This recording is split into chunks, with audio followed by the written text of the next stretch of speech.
It's a sad day for our family as our epic Botswana overland adventure together comes to an end, with Mike and Joe, Pete and Danny heading home to the UK and Durban respectively.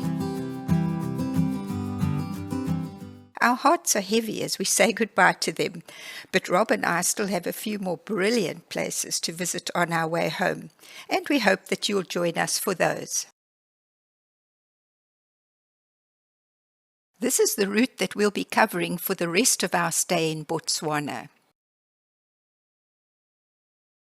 Today our plan is to head south to the little village of Nata, where we'll camp overnight at Nata Lodge after visiting the Makgadikgadi Pans.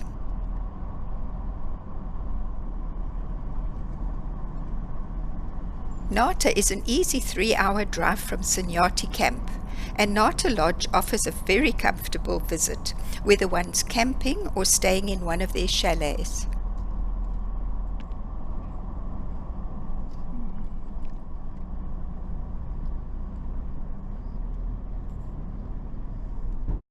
The lodge itself is a hive of activity, attracting lots of visitors who make use of its strategic midway position between Mauno Francistown and Kasane in the north to overnight and to take in a tour to the Nata Bird Sanctuary.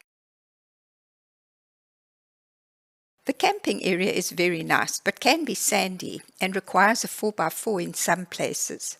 Our campsite was close to the ablution block, and we even had a great welcome from one of the locals. Rob had time to do a spot of birding around the lodge before we boarded the game drive vehicle to the Nata Bird Sanctuary.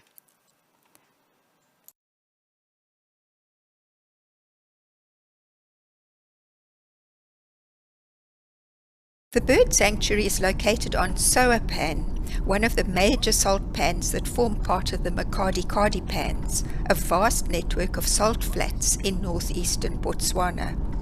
The Makgadikgadi Pans are one of the largest salt pan systems in the world. Sowa Pan is a remnant of a massive lake, Lake Makgadikgadi, that once covered much of Botswana thousands of years ago.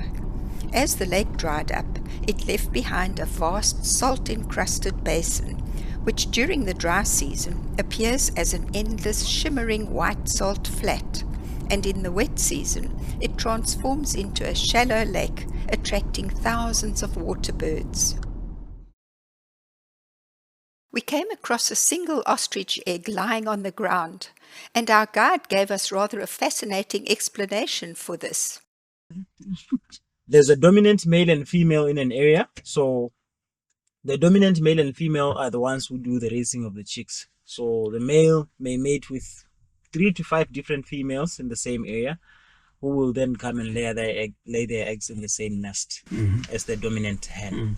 So, and then the dominant hen, she will push out a few eggs randomly out of the nest that they will use as sacrifice to protect the nest from a potential raid by predators. A jackal or a hyena, if it's about to raid the nest and they find 3 or 4 eggs pushed out of the nest and they feed on those, by the time they get to the nest, they've had their fill.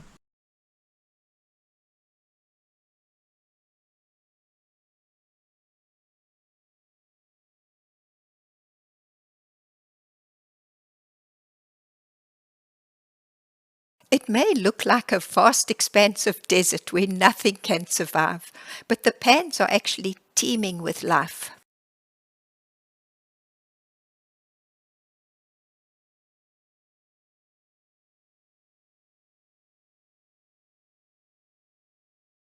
These hoodia plants are not only a beautiful sight in the desert, but also served as a vital survival tool for the San Bushmen. While out on long hunts, they would eat hoodia to suppress their hunger, allowing them to go for days without food.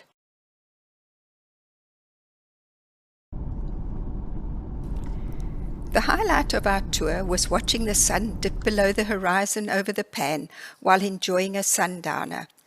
As the sky transformed into a canvas of ever-changing colors, it was a breathtaking sight that stays with you long after you leave.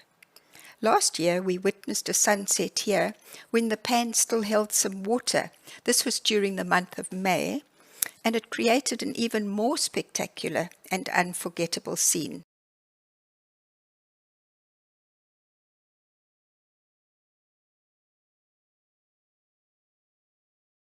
What an amazing stay at Nata Lodge. That sunset over the Sowa Pan was definitely worth watching.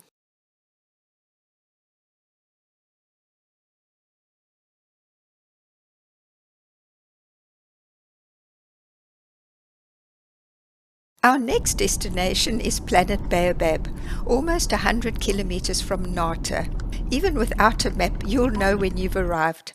At the turnoff, you'll see an enormous pink aardvark and an anthill with a Planet Baobab globe perched on top. The anthills in this place are on another level. They are huge. As the name suggests, you'll start seeing enormous baobabs even before you reach the camp.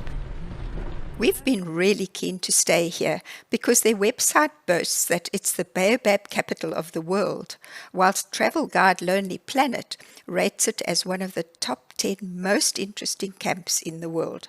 So definitely worth a visit. There are about 17 giant baobabs on the property, and some of them are estimated to be about 4,000 years old. Because it was quiet, we were allocated a campsite where the overlanders normally stay.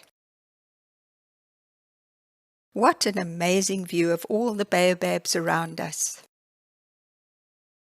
I don't know how much you know about baobab trees, but they certainly are awe-inspiring. Take a look at these roots. They are enormous. There are many legends that are attributed to baobab trees. In Botswana, one of them is that the flower of the baobab tree only lasts for one day.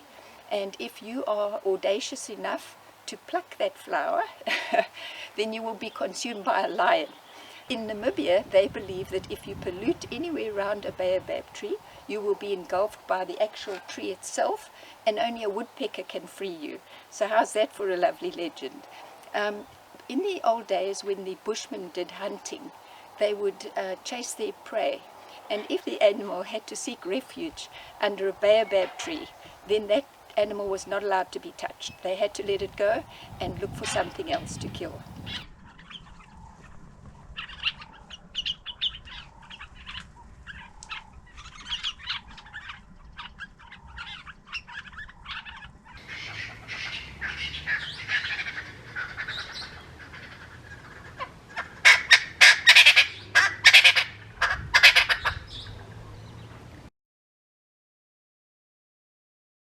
The thatched chalets are clustered to resemble a small Botswana village, and all adorned with colourful murals.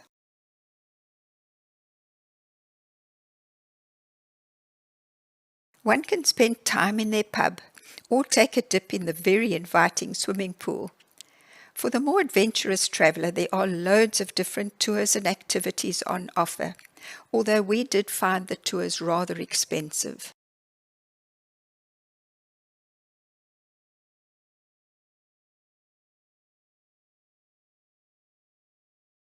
There are birds everywhere, and this pair of southern yellow-billed hornbills tried to make a meal of our windscreen wipers.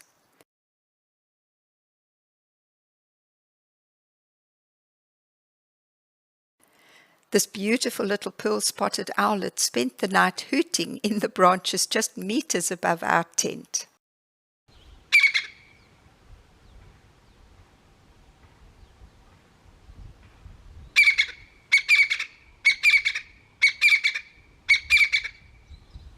Sadly, it was time for us to move on to our next and final destination in Botswana, the Kalahari Rest Camp near Kang. The drive between Gweta and Maun is particularly memorable because of all the wild animals that one sees at the side of the road. There's a water pipeline that runs along the side of the road, and the elephants are very skillful at breaking the concrete lids covering the sections of the pipeline. Those that can reach into the holes are able to drink from them.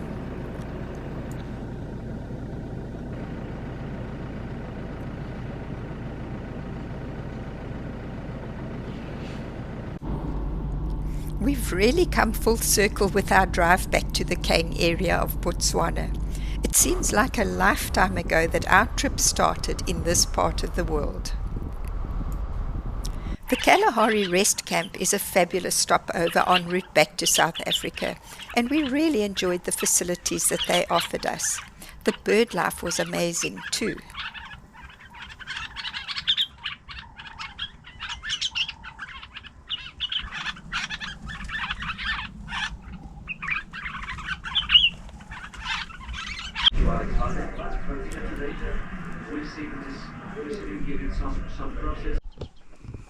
This is a Kalahari bird hide or animal hide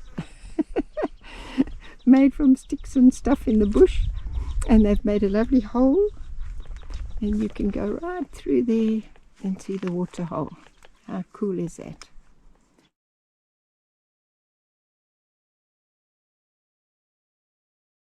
One of the things that I just love about Botswana is it's such a proud country. The locals are warm and friendly, and if you tell them that you just love their country, they warm to you even more. They seem to have a sense of, such a sense of pride in their country.